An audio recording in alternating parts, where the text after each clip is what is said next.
Okay, welcome everyone in person to our fourth lesson in the course For the Ages, from the Sages, or as it says in our books, captivating cases in Rabbinic Responsa.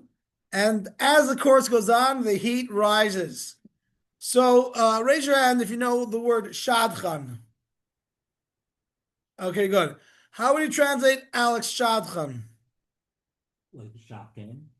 Like a shadchan, yeah. Matchmaker. Matchmaker. You may know that from the story of Tevya, Fiddler on the Roof. Matchmaker, make me a okay, that's that. Okay, so you know what a shadchan is. I had a long phone call about them this morning. Okay, good. So we're having people that are using shadchans. Yes, my marriage was made with a shadchan. We'll talk about that another time. So what do you call a wedding that was made with a shadchan? Shadchan wedding. Okay, good. One more joke. This is actually a good one. So what happened is there was a nice yeshiva student that was approached by a shadchan. The shadchan says to the student, he says, "Boy, do I have a girl for you." He says, I'm not really interested right now in getting married. I am. Okay, good. So the yeshiva student says, "Wait, tell me about her." And he says, "Well, she's really beautiful." He says, "Oh, tell me more. And she says, she's from a very wealthy, she's from a very wealthy family. I like this joke. So the yeshiva student says, "This sounds interesting. Maybe I am interested. Tell me more.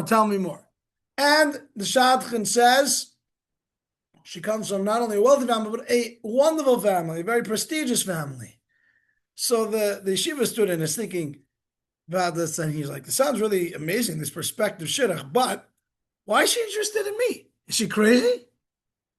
So the shadchan says, you can't have everything. All right. The reason why we started with a joke is because the shadchan is related to a wedding. Our first case tonight is going to be about weddings. Just to recap, our first lesson was being inspired by the questioners, what they ask throughout the sages. That was really highlighting the type of questions, the situations they were in. That was the first class. Second class dealt with what is the first stage for a rabbi to deal with a question? Anybody remember? Gather information. Yes, discover. You have to know the facts on the ground. What is the reality? If you're talking about a ship on Shabbos, how does a ship work, etc.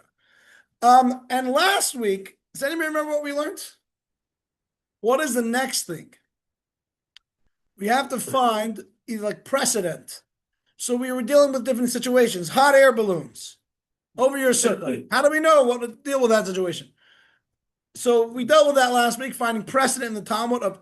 We talked about an astrolabe. Wasn't that interesting? The astrolabe? Fascinating stuff. Tonight, we take it to the next level. It's called counterweights. Halacha counterweights. What on earth is that? You'll find out shortly, but it's going to be something very interesting.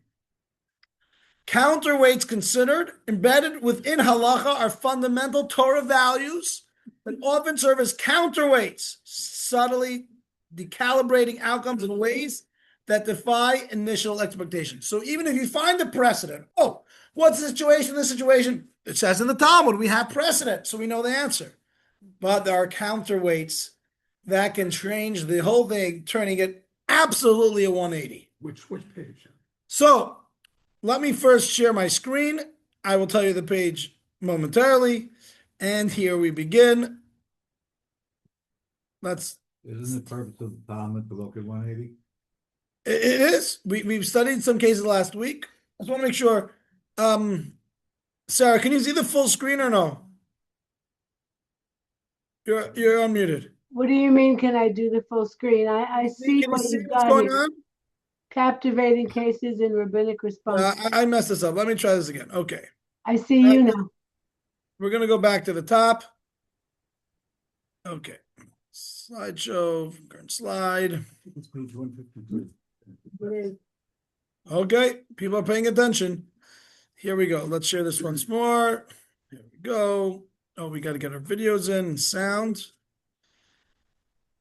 Okay. So I'd like to say thank you to Roger for sponsoring the class today in honor of his mother's yahrzeit. Her name is Dina Chasya Bat Avraham. This study of Torah and wonderful gathering of all of us together should be for a Aliyah Sanashama to elevate her soul. And a lot of nachas from you and what you do. Okay, I hope now, counterweights considered. Do you see what I see? Sarah. I see a screen. I see nothing, and I see a bunch of gray. Bunch of gray. You have to share it. Okay, I'm gonna have to figure this out doing this because I tried sharing it. I'm just gonna share my screen actually. This is better. Okay, now is this better? Counterweights considered, the push and pull Yes. in halacha. Here's the push and pull within halachic decisions. Rabbi Reuben's gonna enjoy this class a lot. Extra pen. I have one in my pocket. Thank you. Okay, I'm gonna start rolling. Hold on. Our first case takes us back to Krakow. Rabbi Reuben, who is the most famous rabbi from Krakow? Okay, that's one famous rabbi. Any other rabbis, Rabbi I didn't Reuben? hear what he said. He said the Shach, which is a commentary of the Code of Jewish Law. Yes, the Ramah. If you've been to Krakow, there's a famous synagogue that's still around, even during the war. And it looks like Alex was just in Poland last year, right? In that synagogue was the Rabbi Moshe Isserlis. Right. Very famous synagogue. Rabbi Moshe Isserlis is going to be the first main character of the story of the wedding. Oh, it's very interesting. Yes, tell us. That my rabbi got offered an aliyah and he declined it because it was an Orthodox synagogue. Interesting. So I'm going to tell you now something else. The first classic case is called the Krakow couple. Today's. Misrepresent like group. The second one is liturgical disturbances. Wasn't an Orthodox run. Rabbi Reuben actually, Tati, remember the book you brought home called the Smichas Kohen? My father recently brought a book that's a recent book, and he got a second copy, so I have one here. I can find it downstairs maybe, but it will be related to this case. This case emerges when Hasidism and Chabad Hasidus starts to be revealed. It's a fascinating case. And finally, we're going to learn about some earlier controversies. We're going to start our first case. It's a very, very sad but important story. It is a wedding, so everything should turn out well. But this couple gets into a problem. Before we get into the case, we have to understand that life was very difficult for Jews at that time in Europe. People were poor. And a very important part of establishing a healthy family was to be sustained a bit by a dowry. So a couple, before they went to the wedding, walked down the aisle, they would establish, both sides would put together some money. So this way they would start off on the right foot. This way they could start a business or open a store. Now this girl who gets engaged, everything's amazing before the engagement, but after the engagement, there's a period of a year. Doesn't work like that always. It depends, and sometimes me and my wife were just a few months. But anyhow, it was a year in those days. And in between, her parents both pass away. So the money they promised to, basically the situation changes. And it's going to be a Friday night wedding. Can anybody here guess why they would make weddings on Friday night? I gave you a clue. Very poor community. Cheap.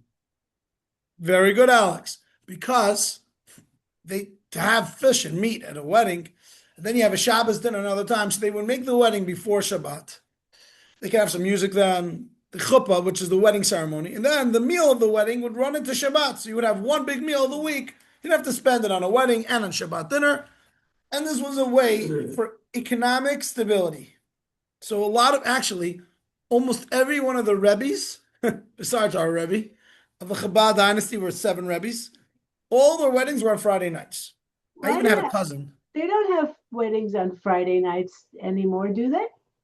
Good question. So again, I want to say what a wedding is. The actual ceremony of the wedding has to be before Shabbat. That's going to be the issue here. You're going to see what's going to happen. But we don't get married on Shabbat. So Friday afternoon, they get married.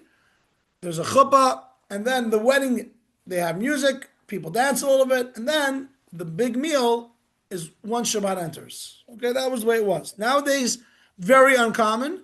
I think it's also financially we're much better off. I actually had a cousin who got married like that. Okay, so that is a little bit of the background to the story of Krakow. So we're going to read the dowry in text 154. We're going to ask Roger, who sponsors tonight's class, and of his mother, to read the words of Rabbi Moshe Isserles. This rabbi is not any rabbi. He's a rabbi's rabbi. He is the most foremost Ashkenazic rabbi. The Code of Jewish Law has a Sephardic rabbi in it and an Ashkenazic rabbi. The Sephardic rabbi, his name is Rabbi Yosef Karo from Israel. The Ashkenazic rabbi, I think almost everyone here is Ashkenaz, from those parts of Europe, like Germany and France, those areas. And the rabbi who is the foremost rabbi, not only of that time, of Krakow, but even till today of Ashkenaz, who puts forth what Ashkenazic Jewish law is this rabbi. So here comes the case. Rabbi Reuben, if you want to look along, it's page 154. You're going to read it nice and loud and slowly. A man here who had fallen into financial ruin arranged a proper match for his grown daughter. During their long engagement, the father passed away. Without her father or mother, the daughter remained alone.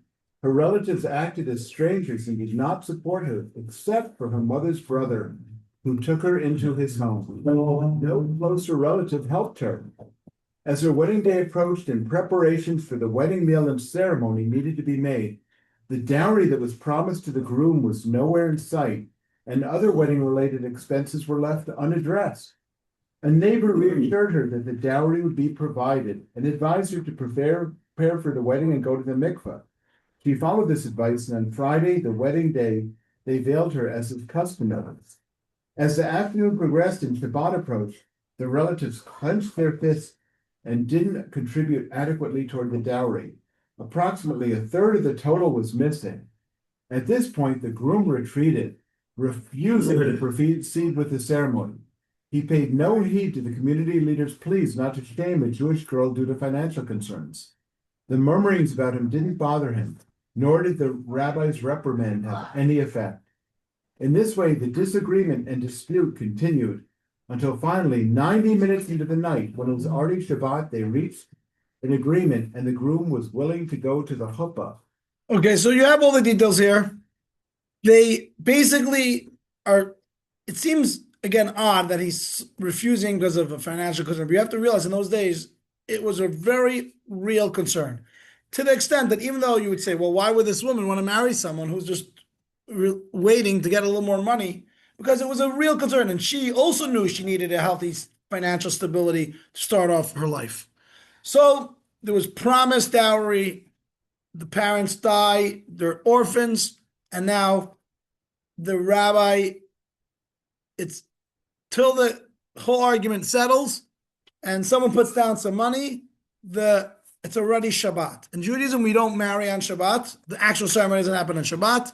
We're going to learn why. We're going to learn that's going to be the main thing. And so what happens? Believe it or not, I'm skipping all the questions 156 for the sake of time. This case can be drawn out very long, but I want to also focus on some of the appendix cases. I'm just going to move this over a teeny bit. Rabbi Reuben, can you see the screen? Okay, well, we're going to move it over a teeny bit. Back it up a teeny bit. Why don't we move him over? That's a smart idea. So, in short, what do you do? So we're going to now get to see in the laws of Shabbat, Tal, when you stand up, so the chair, section, text 2, Maimonides. I was lucky. Some of you were here on Sunday. I have a recording of the talk I gave at Siena last night.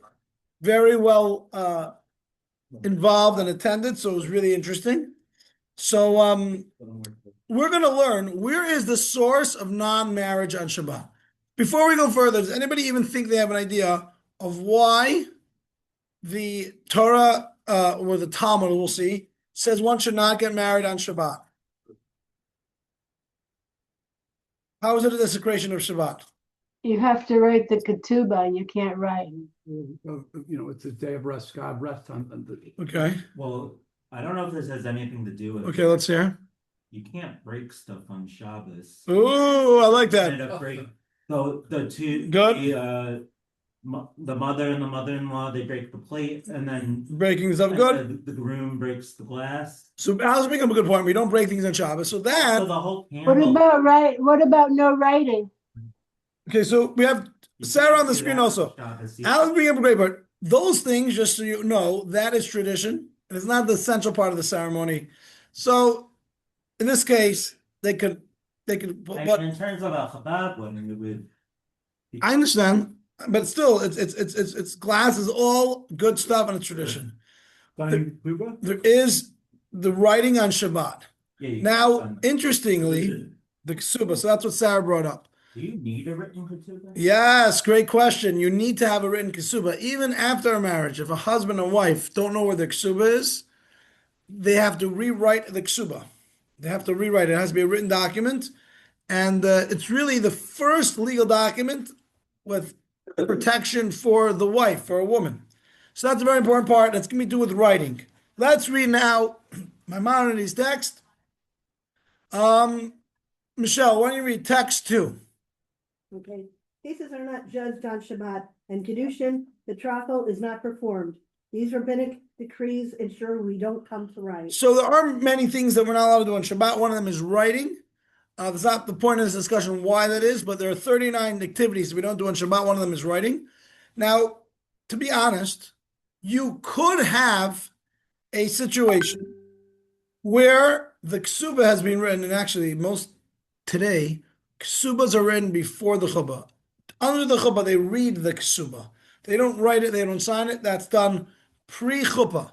So, but, as you saw in this case, there's a lot of responsibilities and discussion about financials before. So, you may come to write. So the rabbi said, wedding should be done before Shabbat, after Shabbat, not on Shabbat. You may come to write because you may want to say, hey, this part of the negotiation wasn't done. Let's write this in, write that in. You pay the people. Okay, so yeah, you would have to pay them before Shabbat or after Shabbat. Correct. You can't pay someone on Shabbat for the wedding. Okay, so let's get to the point. And you can't withhold pay unless you say in the contract, I'm withholding pay. Good. Right, didn't we learn about that? Yes, we did. So this is called accidental writing. This is not a biblical law. It is told in the Talmud by the rabbis, the sages said, to prevent violating Shabbos biblically, which is writing. You do not write on Shabbat, so therefore you will not have a wedding on Shabbat. Again, I'm telling you practically. At a chuppah nowadays, unless something really goes wrong, they have the wrong name in there, they have to correct it, they'll rewrite it. But by my wedding, no one wrote on the ksuba, it was read. The writing happened before. So let's not take this case too long, only because there's more to talk about. This is the, should this wedding be held on Shabbat, yes or no? My friends, this rabbi, Rabbi Moshe Isserles, officiates at the wedding. And as we're going to see, how is a heter, a halachic dispensation issued? It's not only, well, we'll bend the law a bit, but there's something called halachic counterweights. That is the name of the class, counterweights considered. You're going to see this from the Talmud. Let's go to, I'm gonna lead this part. This is a welcome to yeshiva. You've just been, I'm telling you the way this is going to learn. I want him to be able to see inside. If you want to read something, here's a short one. 3a. You read 157, 3a. So Maimonides got his ruling from the Mishnah, which is 3a. Take it away. These are the quasi-mitzvot that the sages forbade on Shabbat. We don't adjudicate and we don't betroth. Good. So it's a quasi-mitzvah. How would you translate quasi-mitzvah, Rabbi Reuben? A light mitzvah. It's not a real mitzvah, it's a quasi-mitzvah. So, my friends, look at 3b. The Gemara, this is all in the tractate called Beitzah, which I actually, when I was in 8th grade, I had the opportunity to complete from beginning to end, this whole tractate when I was in Albany. And actually for the completion of that, when I was a kid, for the completion of that Masechta, that tractate, we had a very special guest. My father brought to Albany, you remember Rabbi Reuben? Rabbi Label Groner, one of the Rebbe's secretaries, came and spoke to us of that. So that's from this tractate. So now we're going to read the Talmud's question, 3b. It's going to get a little bit analytical, but please hold on with your head hot cup because we are going to rock and roll. And that is the Gemara's question the Talmud asks, but we don't betroth. And it asks on the Mishnah, but isn't this a full-fledged mitzvah? Isn't marriage a full-fledged mitzvah? Why is it to be called a quasi-mitzvah? That is the Talmud's question. The Talmud gives an interesting answer. 3c, the Mishnah is discussing a case where he was already married and had children. So a first marriage is a full mitzvah. Once someone has been married and has children, if he gets remarried after either divorce or death, that second marriage is called a quasi-mitzvah. I'm not going to get the details why. Again, we have a lot to discuss today. That Purim story. A good Purim story. Yeah, she's right. So let's get into the practical parts. Rabbi Moshe Isserles is going to rework this piece of Talmud and show us a counterweight that although the simple reading of the Mishnah is a marriage does not happen on Shabbat, we are going to have to use a halachic counterweight. What is that? So it's a little bit deep discussion. I want to keep this very simple. There's a question and an answer. The Mishnah's statement was a quasi-mitzvah, like getting betrothed, you do not do on Shabbat. Shabbos. Unless they were deal for Shabbos, then they could, their food from Shabbos, they could save for the Shabbat brachas, but there are other things you can't get. Risha's talking about a Shabbat brachas, you can save some food. I like it, Risha. Good. Listen closely. The question the Talmud asks is, marriage is a quasi-mitzvah? It's a full-fledged mitzvah. The Talmud says, hey, the Mishnah is talking about a case where he was already married before, so it's the second marriage. He already had the first marriage, he had children, so therefore it's called the quasi-mitzvah. The second marriage, it's different. There are two ways to read this question. All the commentaries of the Talmud, besides one, all read the question very simply. It's a question about language. Quasi-mitzvah. So it could be a quasi-mitzvah. That is the classic way to study this. But one rabbi, Rabbeinu Tam, learns this question as a very substantive question. So you see, one takes it as a technical question. It's a classification. Why does the Mishnah use it? Quasi-mitzvah. The substantive way to ask this question is, risk of writing does not seem to be reason enough to ban it on Shabbat if it's a full mitzvah. In other words, a full mitzvah cannot be dismissed on Shabbat. Therefore, when the Mishnah said, if the quasi-mitzvah, they didn't allow it on Shabbat, it's talking about a second marriage. According to the second interpretation, Rabbeinu Tam, which is of the commentaries of the Talmud, which is a loner, you could actually get married on Shabbat. The Mishnah was talking about a second marriage. That, not as a full-fledged mitzvah, for whatever reason. Allowed now a second. So we're going to find out. Generally, in Judaism, when you have majority holding one way, we had this last week's Torah portion, and a minority opinion. What's the answer? You follow the majority. Majority of rabbis always read the Talmud like this. All weddings are prohibited on Shabbat. It was just a question. What does a quasi-mitzvah mean? It was a technical discussion about a word in the Mishnah. It wasn't a substantive. A loophole. You talked about finding a loophole. Well, we're going to...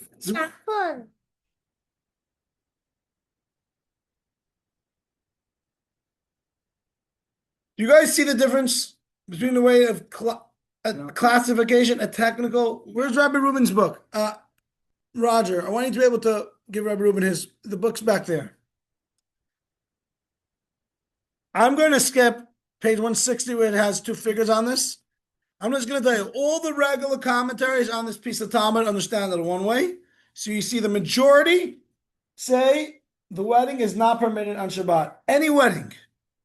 The minority opinion, Rabbeinu Tam. Rabbi Reuben, what was Rabbeinu Tam's real name? Correct. So I always ask people, is Tam a Jewish name? Most people say no. I say there was a rabbi named Rabbeinu Tam. In fact, you may know this, and I think Roger picked this up this morning, that many of us wear tefillin. There is, if you like, it's a gotta kind of be ready to put it on every day, but there's a second pair of tefillin called Rabbeinu Tam, because he is a commentator in the Talmud on his own understanding of a different order of the 4 sections of tefillin.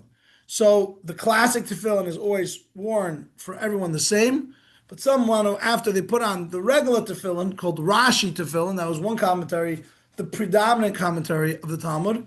So that's what everyone accepts. Because this rabbi had his own opinion, just to fulfill that side, we like Chabad will wear that as well. But the bottom line is, Rabbi, I'm confused because the case isn't is this a second marriage of the case? Are we talking about a that is, I'm you are on the ball, Sarah. That is exactly the question. Oh, Mishnah said a quasi mitzvah. Then the Gemara asks, but isn't it a full-fledged mitzvah? And the Gemara's answer is, oh, it was a second marriage. Is that only just a technical question of what the word quasi mitzvah means, reinterpreting the Mishnah? Or is it a question that says, wait 1 second, all marriages that are not second marriages should be allowed on Shabbat? It was a substantive question. Okay, hold on, let's finish. Yes. Everyone get to page 162. Yes, Rabbeinu Tam, Are yes. there people who just wear Rabbeinu? Good question. No, Rabbeinu Tam is a minority opinion. You cannot only wear Rabbeinu Tam. It's an addition after you wear the regular tefillin. Same thing here. He is a minority opinion, but he is an opinion on the Talmud. That's why you don't wear Rabbeinu. you could have a whole discussion about majority and minority because it's Yes, not we can have a whole exactly- discussion about it. not as straightforward as you're making it sound. I'm just putting it out there. Right, It's okay. not. In this case, the Maimonides certainly didn't hold of Rabbeinu Tam, and all classic commentaries on the Talmud that read the Talmud always understood it this way. Rabbeinu Tam is an outlier. So in general, we go after the majority. Now here's an interesting thing, and Fred maybe we'll share about this, is in cases, let's say the Supreme Court rules on something. So in addition to publishing the actual verdict of the court, which is based on majority, they also publish the minority opinion. You're going to have to share with us maybe about this. I don't know what you prepared, but where does the significance of that minority opinion help? It may help in cases, so you'll maybe share with us. But this is a perfect example where Rabbi Moshe Isserles says, even though the majority of the opinion is how we follow, but because we have a counterweight, as we'll see soon, of the dignity of the woman, marital harmony, and a few others, we will be able to resurrect the minority opinion, which is an authentic Jewish opinion. The Supreme Court does that all the time. Exactly, a minority opinion, and include it in this case. So let's read his actual words, text 4. Todd, you read text 4 nice and loud and slowly. Page 162. I'm proud to have it said in my name that in a case like this, the wedding is permitted on Shabbat. It was a time of great need. Having already immersed herself in the mikvah for her wedding, the bride would have been humiliated if she had to wait for her kuppah until after Shabbat. Additionally, it is unheard of to keep the veil on through Shabbat and to hold a wedding on Sunday when non-Jews customarily marry in observance of their holy day. I'm going to stop right here for a second. You may be familiar that a lot of people have weddings on Sunday. And at that time, I already told you they did it on Friday night so they wouldn't have a wedding meal. Is that right? That's the second set. My 1 second. Not yet, 1 second. But at those times in Europe, not only would they specifically hold it for economical reasons on Friday into Shabbat, but they also would not have marriages on Sunday. That is not true today. The Jewish community will have weddings on Sunday, but it is true a proper Orthodox wedding will never be on a Shabbat. In this case, it's a very, very complicated situation. The rabbi resurrected a sound, kosher opinion in the Talmud. He didn't create because of the situation, but it was already present there for hundreds of years before him to provide dignity to this woman so they could not be schlepping out this till after Shabbat and all this turmoil. Finally, they're ready to go, let it go. It's an interesting case. Let's continue on. In such pressing circumstances, Rabbeinu Tam is worthy of being relied upon, especially considering that his interpretation of the Talmudic passage is superior. There cannot be circumstances more extenuating than this. A mature orphan bride facing the humiliation of being treated differently. He would have felt ashamed for many years. Additionally, the quarrels and disputes between the parties could have unraveled the match. At one point, the arguments escalated to the degree that they wanted to remove their veil from the bride, and great is the value of peace between husband and wife. Certainly one should be stringent and careful to ensure that such situations do not arise. However, if all efforts were made but time dragged on to nightfall and there is a concern for the dissolution of the match or the bride's humiliation, one who relies on this leniency has not erred. This is the declaration of Moshe, son of the esteemed and pious Rabbi Israel of blessed memory, known as Moshe Isserles of Krakow. Stop right there. At the time, this created a great uproar because this wasn't just any rabbi, this was the chief Ashkenazic rabbi, and people had questions. So he issued this response, and he basically said he finds this to be what we call an very dire circumstances, pressing circumstances, and therefore, even though traditionally we follow the majority, but he found a minority opinion, and in dire circumstances, one can revive a minority opinion and rule upon it because it's authentic Jewish tradition. I want to say something. This is what you need a rabbi's rabbi for, who has to not only know what the law is, but needs to know both of the opinions, and even he has to know the minority opinions, because in dire circumstances, you may be able to rely on a minority opinion. Rabbi, So this is a key thing. Special cases, what we call in Hebrew a heter, a halachic dispensation. How is a heter possible? It is not pick out of the hat. Oh, we feel bad for the lady. We'll just say it's kosher. It needs to be a Torah-based counterweight. Can lead taking a pre-existing valid but minority halachic approach in practical life. You understand? That I is don't understand. I want to ask you something. yes. Is it because the wedding went into Shabbat? Yes, Which is the wedding Shabbat? went into Shabbat means that they didn't just have a meal. It means that he did a chuppah on Shabbat. That's what it means. Right. And so because she went into the mikvah, he decided to go ahead and do the. He was worried that the whole marriage would fall apart. It was he describes here in the previous paragraphs, he felt that once the argument got so heated, people would walk away. And the values that he encountered were human dignity, a marriage, peace between husband and wife, and he felt those were. So He was felt the the wedding circumstances. He was supposed the to boots on the ground. was the chuppah actually supposed to happen on Friday afternoon? Of course, that is the typical Oh, way. okay. It's supposed And to be because of before the Shabbat. because Yes. the groom didn't want to It was get a whole married because there exactly. It was a no schlep dowry. out Oh, till okay. Shabbat. Good. All right. That is our first case. Oh yeah. I wanted to show you quickly 164. Rabbi Reuben will like this a lot. This is a copy in Hebrew of the Code of Jewish Law. In the center, in the bold, is Rabbi Moshe Isserles' entry in the Code of Jewish Law. And he writes this very story. So the previous text was his halachic response, but then when he made the Code of Law, so you see how when you study Code of Law, when you're in rabbinical college, or if you like to study Jewish law in depth, the very inner pieces are the actual law from the Rabbi Moshe Isserles, the Ashkenazic rabbi, and Rabbi Karo, the Sephardic rabbi. Then around them and below them are various in-depth commentary and sometimes even arguments about what the halacha is. But he felt this was so important, he wrote down the story, what happened in Krakow, in the Code of Law. So till today, when you read the Code of Jewish Law, it will say, you don't get married on Fridays. On Shabbat, I'm sorry. And if you get married on a Friday, make sure it's done before Shabbat. But if extenuating dire circumstances come up, he describes that don't plan it that way, but you have to know the minority opinion will be resurrected if it is very difficult situation. Okay, so we have one example of halachic counterweight There's the normal situation, and then there is this unique situation. Our next one is the evolution of prayer, which I think is very important.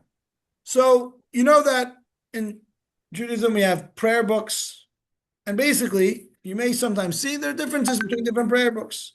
Maybe you grew up with a prayer book, and here there's a different prayer book. So, it's very important to see what happens on the screen. In the Talmud, it codifies the main prayers.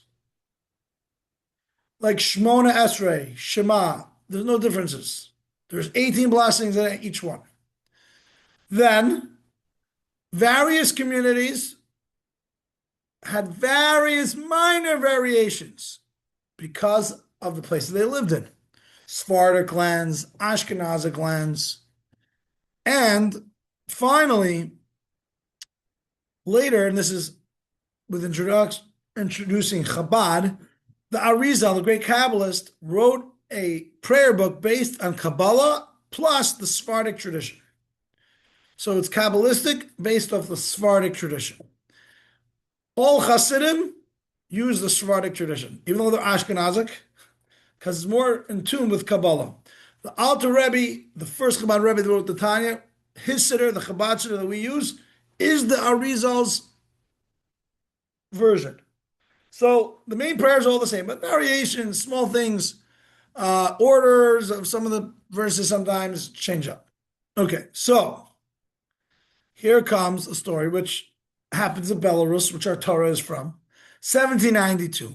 The Hasidic movement emerges, and again, a big focus is on serving God with joy, love for every Jew.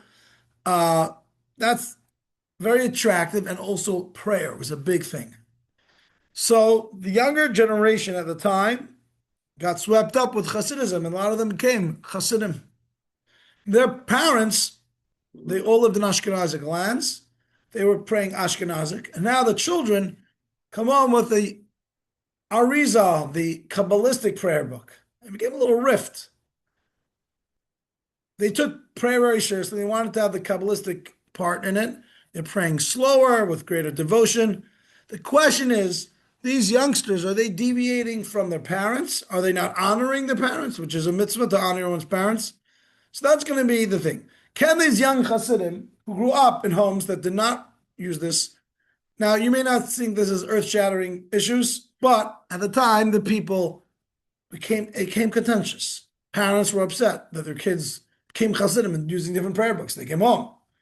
We used that one, that became contentious. So, two main arguments. This rabbi, I really should bring up the book. It's down in the basement here.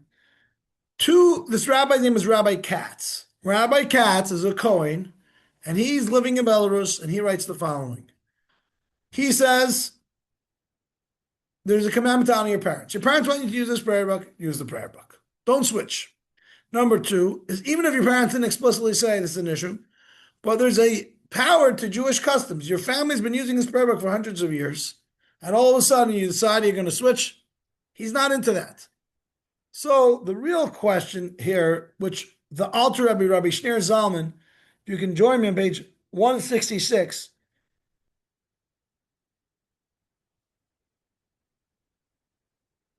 Rabbi Reuben, do you see 166? We're going to have, I'm going to grab the book. You're going to read this case. Oh, Sarah, you're going to read this case aloud. Okay? You can hear you. And so that, I'm going to pull up the book. So you begin the Alter Rebbe's response to this situation. I hope my brevity in responding to, can you guys hear me? Not well. Huh? Oh, I can't hear you. Okay. Yeah, good. I hope my brevity in responding to all the detailed questions and extensive arguments in your letter does not offend you. God knows and bears witness that time has not allowed me to write it at greater length. Perhaps it will be God's will that we meet during one of my visits to Poland where we can talk in person. It is clear from your letter that you are a true lover of peace, like your ancestor Aaron, the high priest, who loved peace and pursued peace. As a result, you have intervened in the matter of those in your community who oppose a new congregation. You sided with the parents protesting their son's attendance due to the changes in the liturgy, which, according to your honorable opinion, are improper. You assume that the parents, too, are acting with pure intentions for the sake of heaven. That's it. Now, right there, thank you. Basically, the Alter Rebbe says, I hear your points. Yes, they should honor the parents. It's a mitzvah. We're going to find out what is a mitzvah to honor your parents. Does it include anything they say? If they say they don't approve of someone that you want to marry, is that part of the mitzvah of honoring your parents? In some families, Some families, they may be the question, what is the Torah view? This is the book that just came out. You see, it's a brand new book. My father has a massive library of Pirkei Avos books, right, Rabbi Reuben? And he has a double of this for some reason. And I asked him a few weeks ago, not knowing about this course, can I borrow this book? This is Rabbi Katz. I'm just going to show you. If you see his name here, Eliezer and Yaakov Katz, okay? This is a commentary he has on the Pirkei Avos. And also in this introduction here, it talks about his relationship with the Alter Rebbe. So, the whole JLI is learning this now. So, the Alter Rebbe says, let's review these two things. Again, one thing is going to be, how far does honoring one's parents go? That's going to be one conversation.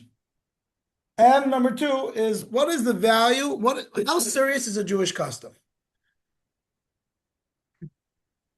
So, we're going to now get to find out a little bit about that.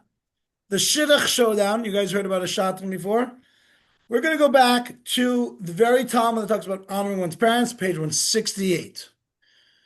So, again, the question that's going to come here is, does the Torah allow a person to marry someone their parents disapprove of? Okay? Let us read, what is considered honoring one's parents? Text 6, we're going to honor Roger because it is the mother's yahrzeit. How do we define the biblical mandate to revere and honor parents? To revere means not standing in their place, not sitting in their place, not contradicting their words, and not taking sides against them. To honor means helping them with food and drink, clothing and covering, and coming and going. Stop right there. What do you think is the overarching common theme of all these elements of giving them food to drink, non-contradicting them? What is the common element of all of these? There are things that directly impact them. Who you're going to marry and what prayer book you use may not be part of that. You see that? no. So, text 7 is the Alter Rebbe references an earlier rabbi who this was a rabbi from Italy who dealt in last week's class with one of the issues we saw, Maharik, Rabbi Yosef of Cologne. And he talks about what is the parameters of honoring one's parents. Text 7. Fred, do you want to read it or you're busy? I'll read it. Text 7, 170, page 170. It is obvious that a parent does not have the authority to object to a child's marital decisions, neither on the basis of honor nor reverence. Honor applies only to actions related to food, drink, clothing, footwear, and similar things related to the parent's needs. Reverence means sitting in their place, not contradicting their words, and like matters specifically related to the parents. But in matters unrelated to the parents, they obviously have no authority to interfere with their child's actions. So on the first account that this Rabbi Katz brought up, again, Rabbi Katz is dealing with two generations.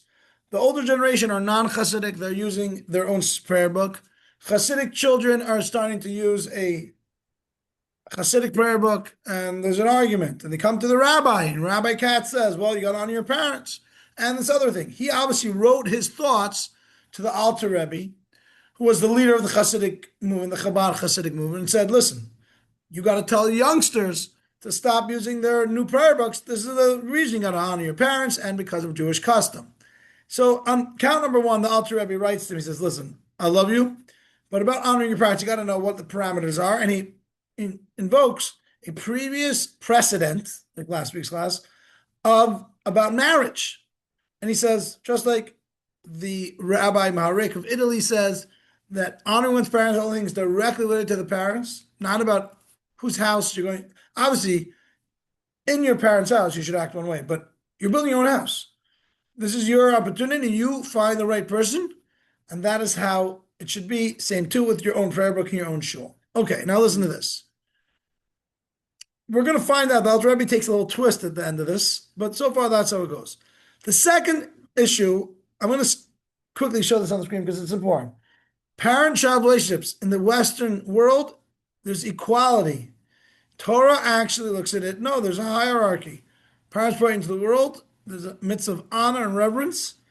And you see that. Okay. Now, the answer to the question on the Shidduch Showdown, Maharik said yes. Marriage decisions fall outside the scope of honor and reverence. So the first opposing argument, it falls outside the scope of honor and reverence. To these children who are doing their own prayer books, that's fine so far. Their second issue the Rabbi Katz brought up is, but their family's been doing this custom for many years. So we're going to have to visit how serious are customs. So on the screen you have first biblical law, rabbinic law, and customs. The greatest precedence is on biblical law.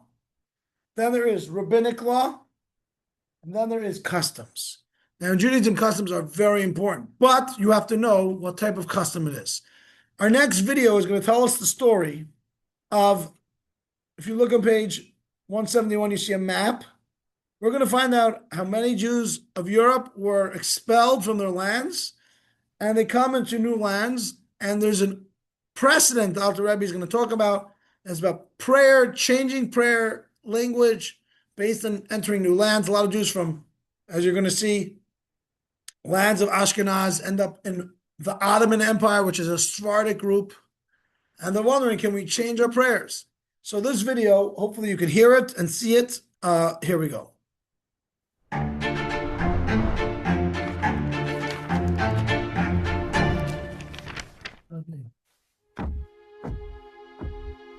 Between the 14th and 16th centuries, Jewish life in Western Europe unraveled, torn apart by wave after wave of forced expulsion. In France, Jews were expelled not once, but 3 times during the 14th century, the final blow falling in 1394. In the closing decade of the 15th century, the Jews were banished from Spain, Sicily, Sardinia, Portugal, Navarre, and Provence. And the 16th century brought fresh waves of displacement from Calabria, Apulia, Naples, and the Papal States. With each decree, centuries of tradition and memory were uprooted, and the map of Jewish Europe steadily shrank. But as the gates of the West slammed shut, new doors opened in the East. The Ottoman Empire became a haven for the displaced. Istanbul, Cairo, Salonika, and high in the hills of the Holy Land, Safed. These cities welcomed the exiles and offered the chance to rebuild. In these bustling ports and mountaintop towns, Jews from every corner of Europe found themselves side by side, each carrying their unique traditions. What happens when centuries of ancestral customs from distinct communities are forced to come together?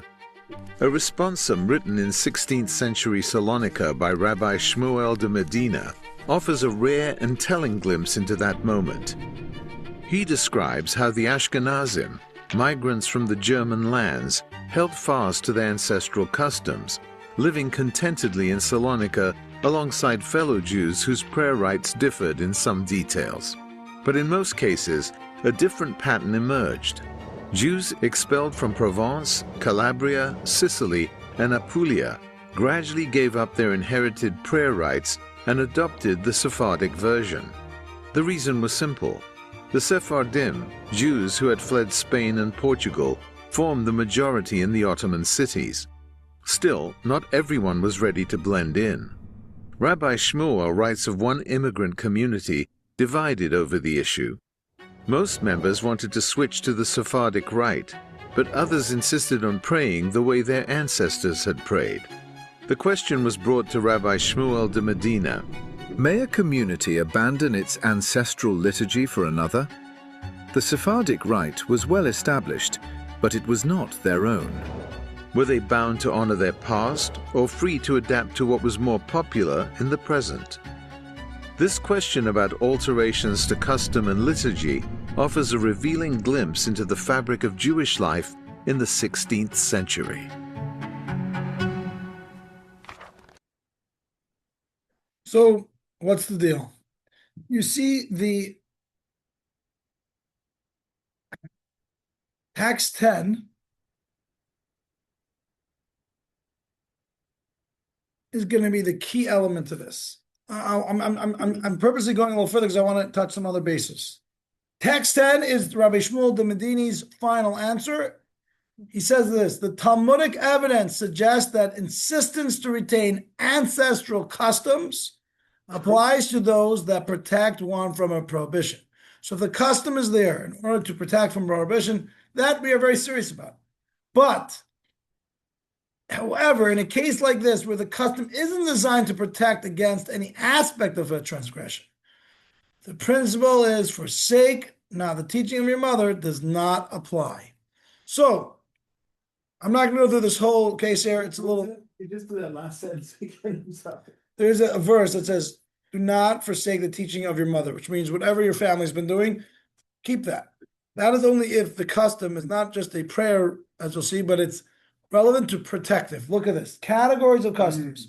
The first customs are customs that prevent neglect of halacha. So, for example, you see a matzah coming up to Passover soon. So, for example, customs like the fact that Ashkenazim do not eat other grains that are not matzah related, but let's say rice and Passover, is a custom was meant to protect one not to end up eating more grains and then end up eating chametz. So they said all grains, including rice, are off. But a custom regards to customs that enhance Jewish life, here they want to pray with more devotion. According to the Kabbalah, it's not an issue of protecting a prohibition, it's just an enhancement of Jewish life. That custom is called a general custom, it's not a protective custom, and therefore one can deviate from that. So the Rabbi Shmuel de Medini is dealing with Jews who come from Europe, come to lands that are full of Sephardic tradition. The Jews say, do we have to stick with our own minority and keep some old tradition, or we're going to join the rest of the community and become Sephardic? He says when it comes to nusach, which means prayer liturgy, the basics are both the same based on the Talmud. They're just variations of region, makes various minor differences. He says in that situation, you can blend in and join that is not considered leaving and deviating from what you were taught from your parents. Not Kitniyot. Kitniyot would stand, correct. Now, so Rabbi Shner Zalman, the Chabad founder, has told this Rabbi Katz that really in both situations here, the truth of the matter is these children can change the prayers the way they want. There's no issue with honoring the parents. It's not part of honoring your parents. It's actually just slowing down to absorb it better, right? Correct, but there's also nuances of change. So, Rabbi, I just read a case just a couple of days ago. Okay. There was an issue of a shul changing Nusa. over time from one focus, maybe the prayers or the traditions. Right. And it ended up that particular rabbi said there was no protection of anything, but he did bring in honoring the traditions of the past and asked the congregation to look at the specific things that they wanted to change and where they could keep the old stuff to keep it. So there was a compromise there. Good. And you're going to see there's going to be a compromise here as well. Text 11. The Alter Rebbe does say legally they could change, but he wants to make peace in the home. So he writes the following. Text 11. However, says the Alter Rebbe, since your intention is noble, he's talking to Rabbi Katz, aiming for the great mitzvah of bringing peace on page 177, I will join in supporting you, Rabbi Katz. I will instruct and urge the congregation to maintain the Ashkenazic order of prayer from Baruch Shamar until the conclusion of the Amidah, which basically was their original way. They used to pray Ashkenazically, provided that the locals heed your request to be at peace with the new congregation and refrain from provoking disputes with their children who wish to attend. For peace is vitally important. So the Alter Rebbe says, really halachically, according to Jewish law, they can switch.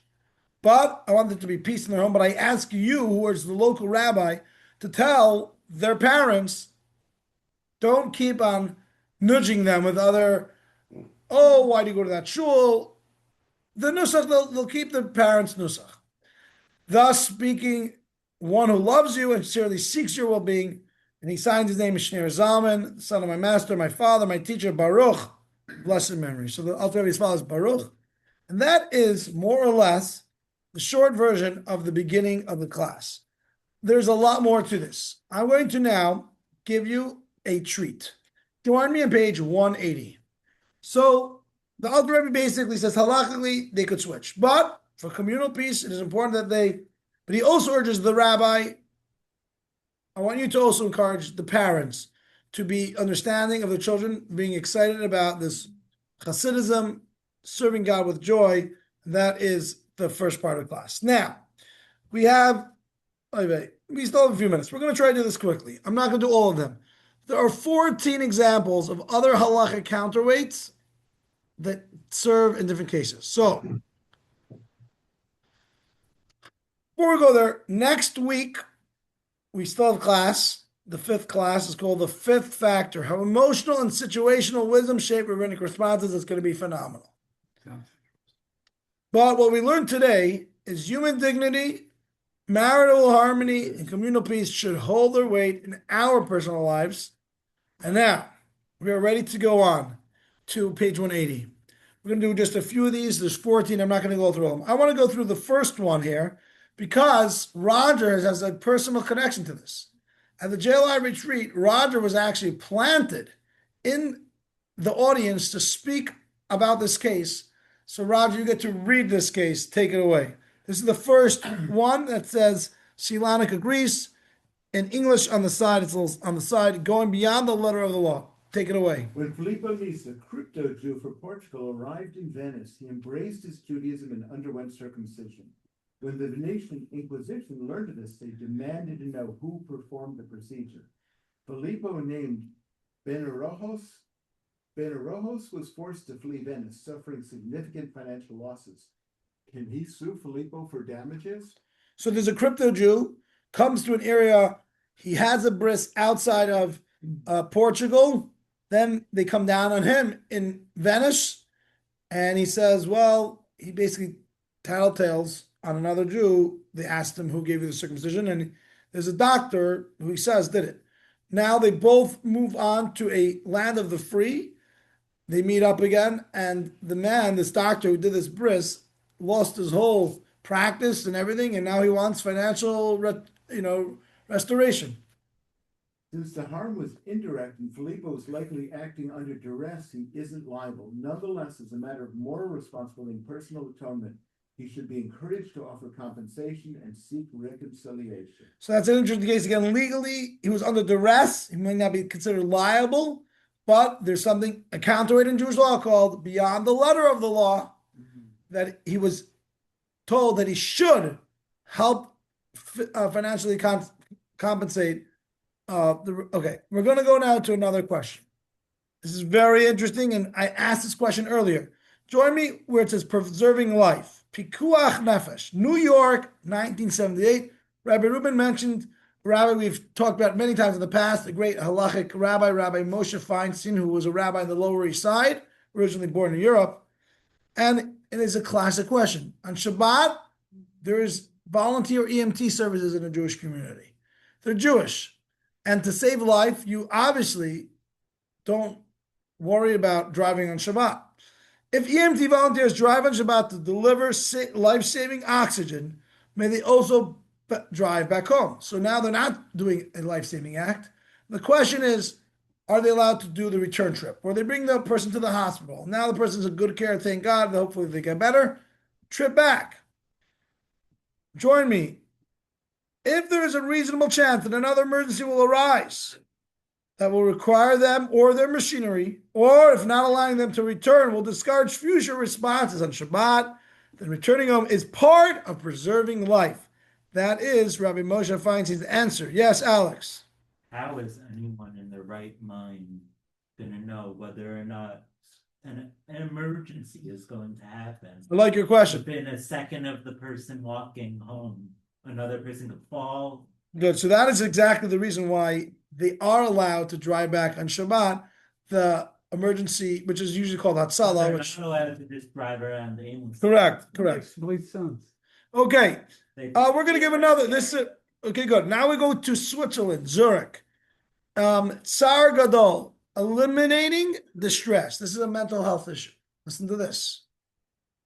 This is in Zurich in 1963.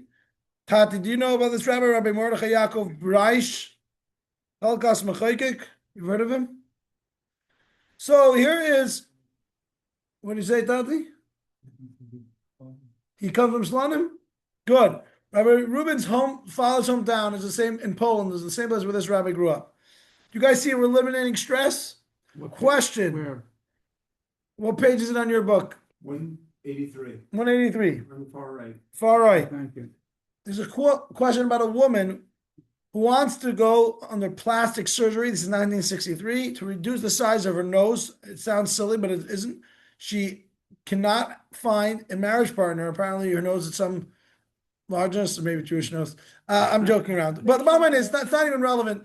The bottom line is a plastic surgery. It's not a health issue, but she's distressed. She says she can't find the shidduch. She wants to go under.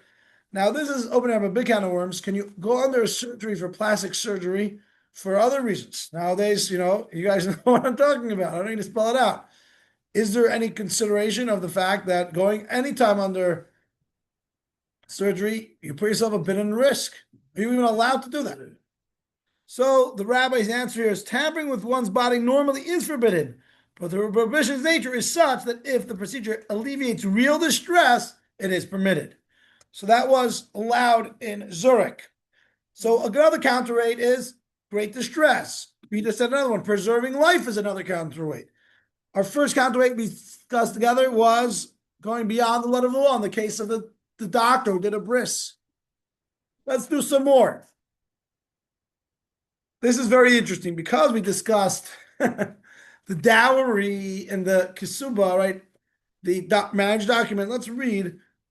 Can I ask you something? Can I ask you something before? Yes. This distress issue, Right. Can that apply to other scenarios that if you get on Shabbat, you're not really supposed to do your dishes or prepare for the after Shabbat. Good question. Wait, let me finish. So this one lady that I went to, if she didn't do the dishes, she was very distressed. She was very, very distressed. She asked her rabbi. Right. He said to her, do the dishes because you're so distressed. So I love it. That's a great example. So Sarah brings up another example. This law may apply in other situations. She's describing a case about Shabbat observance. I want to say that these are just general cases. Each situation is unique, and you call up a proper rabbi to discuss it. Sometimes I don't know the answer, and I will speak to my father. He'll consult with maybe his rabbis and different situations. I'm just asking about the issue of distress, not whether. No. It's a real thing. It's a real thing. What you described sounds right. Okay. Romania, join me, where it says protecting the poor from shame. Here is an interesting thing. What page? What page? 184? On the left is 184. Good. Thank you. So here we go to 1930, Romania. Should a ketubah credit an uncle give the dowry instead of the usual language distributing to the father? So you have a classic text of the ketubah, and it says that the father is giving a dowry for the shidduch. Now, this father's a poor man, and he actually didn't give any dowry. An uncle said, I'll take care of it. Should we start writing the ketubah differently? So you say, well, if it's an authentic document, write it as authentic as possible. Interesting answer. Rabbi Mordechai Brisk answered in that situation, leaving the wording unchanged to avoid embarrassing the impoverished I was father. just gonna say that. Isn't that interesting? Okay, again, all these are general cases, but you're seeing some other counterweights that do apply into Jewish law. I want to go through this case because it's a yahrzeit case. And it's about Kaddish. So Rogers said Kaddish. We're going to go to the next side where it says London, 1982. The rabbi involved here is actually a rabbi that I knew, Rabbi Schneebog. Remember him, Tati? Rabbi Shraga Fivish Schneebog. Right. See, it could be, I don't remember if he was related or a brother of the one in Manchester. Yeah, it is the same last name. My father was in Manchester. I have a sister who lives there. There's going to be a wedding there after Shavuos for my nephew. We just got engaged, and we're excited about that. The rabbi was a very prominent rabbi who I got to meet also. My father met also, his name Rabbi Schneebog. His book was called Sifsei Ani. But anyhow, there's another rabbi. Here's the point. A businessman needs to attend a commercial fair in a city with no Jewish presence. So this guy, providing for his family, needs to go on a trip to a place there's no minyan. The fear falls on his father's yard, so he needs to recite Kaddish. So he turns to the rabbi and says, what should I do? I need to provide for my family. I need to go there for business. But there's no way to say Kaddish. There's no minyan in this town. His question was, can he hire someone to recite Kaddish on his behalf? What's your vote? No. Okay. Yes. Okay, let's hear the answer from London, 1982. While saying Kaddish is an important way to honor a deceased parent, the obligation is rabbinic. If missing the fear involves a significant financial loss, if you won't make so much money, okay, but if you're going to lose your pants because of this, it is acceptable to hire someone else to say it in his place. The sanctification of God's name will still be credited to the child. That is a case that, I mean, there's a lot more. Should I do one more? Yeah, it's interesting. The book, you have the book, so you can read all of them yourself. Here we go. We'll do one more. Interesting thing. This is actually quite interesting. We're going to do something that is not typical. Don't ask me about my black attire on Shabbos. Oh, yeah, we should. Page 186, I believe. Let's ask. Listen to this. Good point. This is a question from 1720 in Eisenstadt, Hungary, Austria. I didn't prepare this one, but we're just going to read it together. And the question is, may a person wear white on Shabbat to emulate the Kabbalist, even though the norm there was to wear black? You may say, like, what's the difference? Who cares? Kabbalists, especially in Jerusalem, would wear, you can have that, Tati, would wear white. This guy says, I want to look like the Kabbalists. So the question here is that everyone else, you were a holy rabbi, you're a regular guy. So the rabbi here answered very emphatically, he said, no, doing so may appear arrogant and self-righteous. There is a counterweight in Jewish law that even if you want to do something, there's nothing wrong with it, but you don't want to come across arrogant or self-righteous. Quite interesting. That plays out, by the way, in other parts of Jewish law. That's just an interesting example. We're going to stop right here. We're going to have our lessons video. Again, you have the book. You can look through all these yourself. And very important, when you have a halakha question, not just, oh, well, it sounds like this case, to ask a rabbi of today. We're going to turn this around in a moment. Let us first go to the lessons video. Lesson 4. Counterweights considered. 1. Halacha includes fundamental values such as kavod habriot, human dignity, shalom bayit, marital harmony, and darchei shalom, communal peace. These principles often function as counterweights within the halachic process, recalibrating rulings in unforeseen ways. 2. When multiple interpretations of a Talmudic ruling exist, the majority view carries significant weight. However, a compelling halachic counterweight may justify reliance on a legitimate, albeit non-mainstream interpretation, resulting in a heter dispensation. 3. To uphold kavod habriot and shalom bayit, Rabbi Moshe Isserlis invoked Rabbeinu Tam's minority position, permitting a wedding initially scheduled for Friday to be conducted on Shabbat. 4. Rabbi Yosef Kalon demonstrated through Talmudic evidence that the mitzvot of honoring and revering parents apply exclusively to a parent's direct needs, not a child's personal decisions, such as whom to marry and which liturgy to adopt. 5. Rabbi Shmuel de Medina held that only minhagim, customs instituted as safeguards against halachic violations, carry binding authority. Other customs, though cherished, do not hold the same legal weight. Accordingly, immigrants could switch to the Sephardic nusach, liturgical rite. 6. Although Hasidim were halachically permitted to adopt the Arizal's nusach, Rabbi Shner Zalman of Liadi ruled that the counterweight of communal peace in one Russian town outweighed this permission, rendering the change inadvisable. 7. If Kavod HaBriot, Shalom Bayit, and Derche Shalom influence halachic rulings, they must likewise guide personal conduct. Sensitivity, harmony, and respect should inform daily interactions and decision-making, ensuring that Torah values shape not only legal discourse, but also everyday life. Perfect timing, Fred. We're looking forward to hearing Fred's words. I'm very curious to what you have to say. I'm sure you're prepared. And if you could also talk about minority opinions and how is there any weight that they give for future cases because the minority of a court went a certain way about something? That's going to be my question for you. Okay. We're going to pass it on to Fred. Thank you. Well, Rabbi, in my notes, and I made a note earlier, I was going to address the question, but since you raised it first, I will address it first. And the answer to the question is, you asked, what is there a value to minority opinions, which, as we discussed earlier, are published in Supreme Court cases, not just the decision, but also some justices will have minority opinions. Sometimes a case can be decided by one vote on the Supreme Court, it can be 5-4. So are the minority opinions relevant and important? Why should they be published? Well, the answer to the question is yes, they are relevant. And yes, they should be published. And the next question is why? Can I ask? Well, just why? Well, the why is this. The law, as we have seen throughout this course, is an evolving mechanism for the resolution of disputes. It has evolved all the way from Talmudic times, all the way up to modern secular times.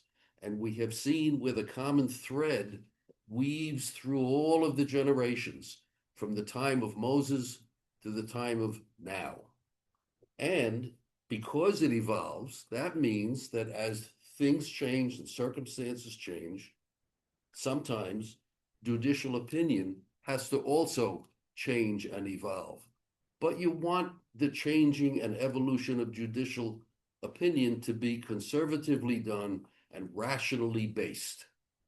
Therefore, when you look toward precedent, which we've seen also is a common method of responsa, of rabbis looking to see what should we decide, we want to look, and the Supreme Court does look, at its minority opinions, because the minority opinion may have relevance, maybe more so today than it did when it was a minority opinion.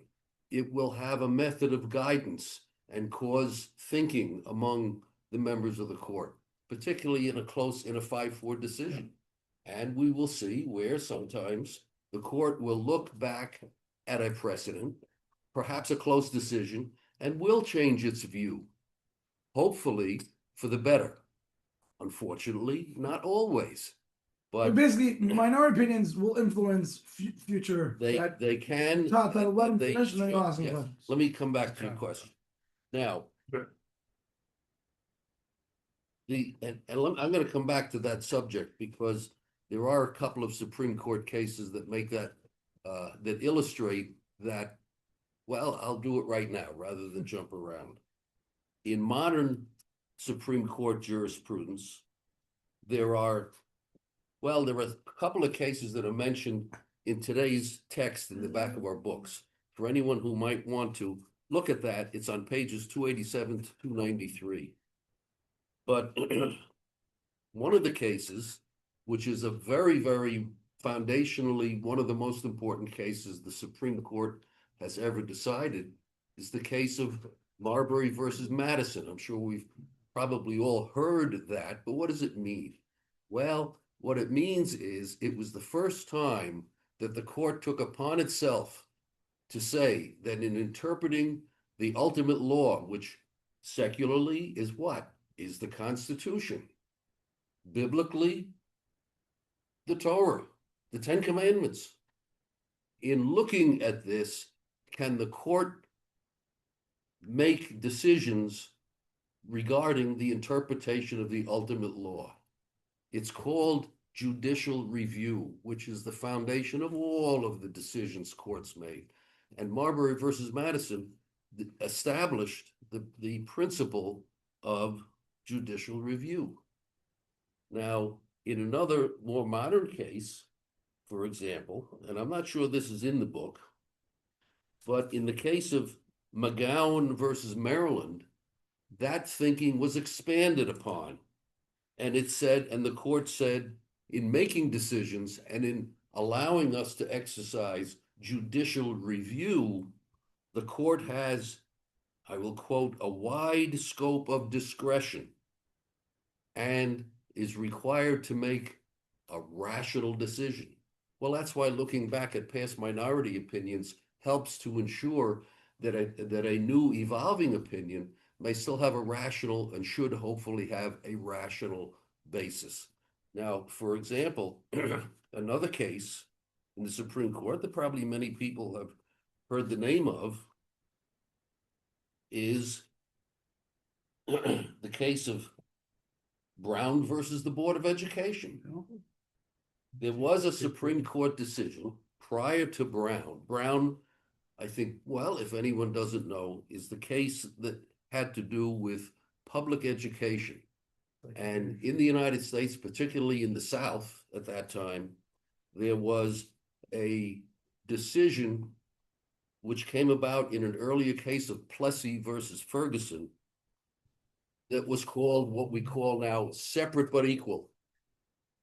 And the court in Brown versus the Board of Education said, no, separate is not equal. It cannot be. By definition, it can't be. So that shows how from Plessy versus Ferguson, which arguably, and I would agree, and I think most of us would, is, well, most of us, perhaps not everybody in some places in the country, but would agree was a bad decision, but it evolved. The justices looked back, and in Brown versus the Board of Education, which was a very significant and landmark decision of the court, it said, it evolved that decision and said, no, Plessy was wrong. And separation, separate but equal, is not equal. So that's why, one of the reasons why minority decisions remain very relevant and very important. And let me say this, in all of the decisions that are rendered by the judges, and every time a court makes a decision, particularly the Supreme Court, but all courts make a decision. Courts that have multiple members? Or yes, oh yeah. Multiple members means on the same case, there's... Yes, the answer is yes. Well, let me digress a little bit to answer your question. The Supreme Court is the highest court in the United States. It now has 9 members. There have been political issues that have arisen now and again about what's called stacking the court. It hasn't happened. I don't think it should happen because it would politically go back and forth and make it a ping pong game, and the court would lose its ability to have a rational continuum. However, the Supreme Court now has 9 members. Now, that said, let's take the state of New York. In the state of New York, which is a little by label backwards, the basic trial court in the state of New York is called what? The Supreme Court. Well, it's our lowest level trial court. The Supreme Court has 1 judge, and will often also have a jury, either of 6 or 12, depending on whether it's civil or criminal. Is there a reason why the jury is not an odd number to get a majority? It's a good question, and I don't know. You need a good question. Is that why the Supreme Court is an odd number? No, not necessarily, but although it does help. Now, if a case in Supreme Court, the trial level court in New York, is appealed, then people have the right of appeal. It goes to the appellate division of Supreme Court. 5 judges sit on the panel. And then it's based on the majority. It could, well, if they're all sitting. If not, you could have a split decision that's not going to change the result. And then if you get leave to appeal higher, the highest court in New York, just as the highest federal court is Supreme Court, the highest court in New York is called the Court of Appeals. Yeah, and they do have more. Court of Appeal also has multiple judges. The Court of Appeals, there is only one of, just as there's only one Supreme Court in the United States. There's one Court of Appeals in the state of New York. It's on Eagle Street, across the street from my old office. But there too, there are multiple judges, yes. Okay, so back to what you were saying. Now, I want to digress just a little bit, because I noticed after last week's lesson, which was last Tuesday, a very interesting coincidence.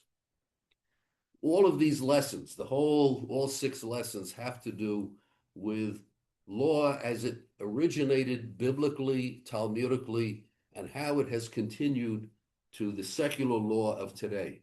And the continuum is very, it's very easy to connect the dots. And I noticed after last week's lesson, which was on Tuesday, as we all know, what do we do once a week on Shabbat? We read from the Torah. And the Torah is on 2 scrolls. Why? You don't turn pages, you roll the Torah each week to a separate section.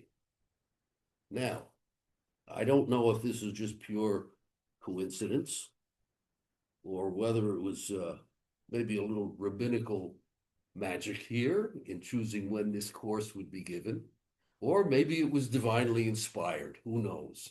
But last week's Parsha from the Torah, Exodus 21, had to do with exactly the theme of this whole lesson, not just today's, but the whole course. It had to do with how damages and punishments and consequences for various acts, both civil and criminal, were dealt with biblically. And you find that the concept of these damages, maybe not the same numbers, maybe not the same methods, but the rationale for these damages that have evolved all the way up to today's secular law is a very easy line to follow. And so I found it interesting and coincidental as we sat, well, here in the same place on Shabbat, that what we were talking about, I said, that's a coincidence. This is what our lesson is all about. And it happened to be at the same time of all of the weeks of the year. I don't know how that happened, Rabbi. You can tell me later. Maybe you selected when this course would be given. But however, that really, better than anything that I could say, really demonstrates right from the Torah how we connect the law we live by from where it began to the law we live by today. Just turn the scrolls a little bit. Now, one of the things that was mentioned earlier in today's discussion was the question of whether or not a wedding could be performed on Shabbat. And that came up when the rabbi mentioned it. It was in there, but I hadn't focused on it. But how relevant is that to what we're taught, to the area that I'm talking about? Well, it showed that biblically, yes, the rabbis could come up with an evolution. The basis of this lesson, 4th lesson, today is, and it says this in your book, what happens when established precedent is confronted by countervailing considerations? Do you just blindly follow precedent? Or do you look at the facts and try to make a what? Rational A decision. rational decision, exactly. A rational decision. Okay? And it shows that biblically we have found that it's proper to make an evolutionary, but as long as it's a rational decision. So that's how this case also relates to all of the lessons today and what we've spoken about. And also relates back to the question the rabbi asked earlier. In making a rational decision, you want to look not only as to the question of should we change? Is there a basis to evolve past precedent? And if so, how are you going to determine these questions? Well, look at the minority opinions. And if repeatedly there have been minority opinions, particularly 5-4 decisions, well, that means one person's opinion controlled that vote. Well, maybe that one person's opinion was not exactly the best answer that we could come up with, as in Plessy versus Ferguson and other things. So that question really also works right into the whole discussion, not only to today, but throughout this course, because if you're only going to have what's called, and people will recognize this expression, there's a debate today judicially, but also politically. It's unfortunate that politics has to come into all of this, but it does. Politics is a human consideration. We deal with it every day. But should we have strict interpretation or be able to evolve? Because strict interpretation just means read the exact letter of what was written back when, and you can't change it no matter what. Well, does the Constitution and the law change? Well, let me put it this way. The basic law in Judaism is the Torah. The basic law in the United States is the Constitution. Now, if anyone has ever been in a law library, or any library, but in a law library in particular, you will see hundreds, even thousands of volumes of books that explain the evolution of the law. And in those volumes, there will be many thousands, hundreds of thousands of decisions that describe the evolution of the law.